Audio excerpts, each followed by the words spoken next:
महंत pilot बाबा का पार्थिव शरीर पहुंचा हरिद्वार। जूना अखाड़े के महामंडलेश्वर महायोगी पायलट बाबा के कल मुंबई के कोकिलाबेन हॉस्पिटल में देहांत के बाद आज उनका पार्थिव शरीर उनके हरिद्वार स्थित आश्रम में लगाया गया। इस दौरान बड़ी संख्या में साधु संत और अखाड़े से जुड़े पदाधिकारी उनके आश्रम में पहुंचे और उन्हें श्रद्धांजलि दी।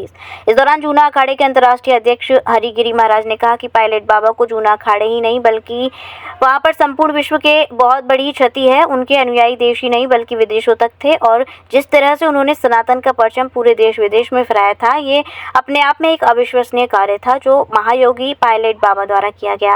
वहीं उन्होंने बताया कि अभी फिलहाल उनके शिष्यों और जूना अखाड़े के महामंडलेश्वर से वार्तालाप चल रही है और जो अब तक निर्णय लिया गया है उसके अनुसार उनको उन्हीं के आश्रम में कल समाधि दी जाएगी। बाबा जी का जन्म के लिए, खड़े के लिए, संत समाज के लिए, अध्यात्म के लिए एक बड़ी क्षति है। ऐसा है, देखिए, महाराज श्री समय के साथ महादेव के अंश से उनका अवतार हुआ था। हम लोग मानते हैं कैलाश से ही महादेव की इच्छा से, महादेव के अंश से ही उनका प्रभाव हुआ था। राष्ट्र सेवा के साथ साथ उन्होंने जो धर्म की सेवा किया, जिसमें कैलाश में 3-3 महीना हिमालय के जला में सरोवर में रहकर और जल के अंदर समाधि लेना अपने आप में महसूस करता है भगवान महादेव के तरह और भगवान बुद्ध के तरह उनका जीवन अध्यात्म में और उनका जपन पूजन पाठ में समाधि में लीन रहना, वो अपने आप को साबित करता है कि महादेव के उनका कहीं न कहीं अंश का अवतार था।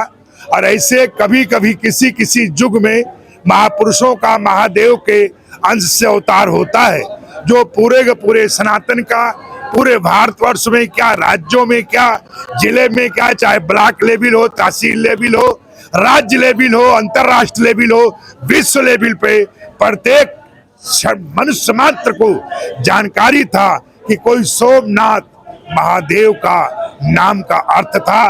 तथा नाम तथा गुणम उर्फ उनका पायलट बाबा था, जिससे लगता था कि राष्ट्र के एक सैनिक भी रहे, राष्ट्र भक्त भी रहे, वो भी कभी उसको त्याग नहीं किया।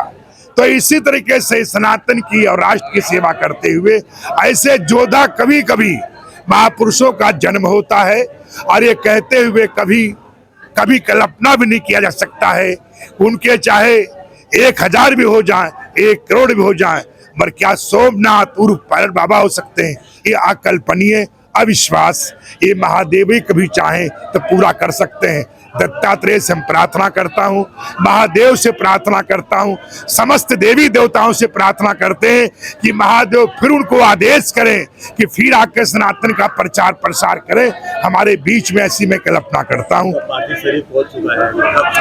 उनका जो पार्थिव शरीर पहुंच चुका है, अभी जो उनके गणमान्य जितने भी शिष्य हैं, शिष्य और शिष्यनी, जो सन्यासिनी माताएं, जो सन्यासिनी महामंडलेश्वर जूना अखाड़े के पदाधिकारी हैं, जो उनके शिष्य है, गणमान्य उनके मानने वाले, ये सबकी संयुक्त बैठक होगी। उस बैठक का मैं इंतजार कर रहा हूं। कल से मैंने बोला हूं कि उनकी बैठक होगी, जो भी उनका निर्णय होगा, किसका, शिष्य गणमान्य भक्तों का या उनके ट्रस्टियों का, उसका जूना अखाड़ा हमेशा से पालन करता है, पालन करता रहेगा।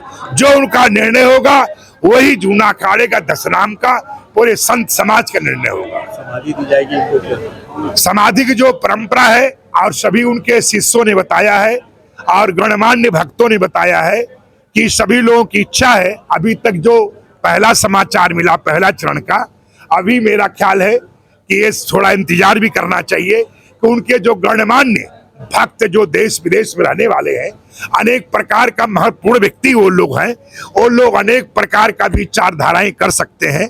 विचार करने के बाद मंथन होगा, पर उनके भक्त और उनके शिष्य पर शिष्य और उनके सन्यासिनी जो महामंडलेश्वर, चाहे वो चेतना बहन हो, श्रद्धा बहन हो, और अनेक प्रकार के जूना अखाड़े में उनके 20-50 महामंडलेश्वर हैं, और जो कि सन्यासी रूप से भी है, सन्यासी रूप से भी है, अनेक प्रकार के लोग हैं जो गणमान्य विश्व में करोड़ों लोग उनको मानने वाले हैं। उनमें जो प्रमुख लोग हैं वो निर्णय लेंगे, उसका इंतजार किया जा रहा है। घंटा 2 घंटे में ही आपको बता दिया जाएगा, शाम तक अधिक से अधिक, क्योंकि पहला क्रम तो उनको स्नान कराना, उनको भस्मी लगाना, संन्यासों रीति रिवाज के मुताबिक उनको गंगा जल से स्नान कराया जाएगा।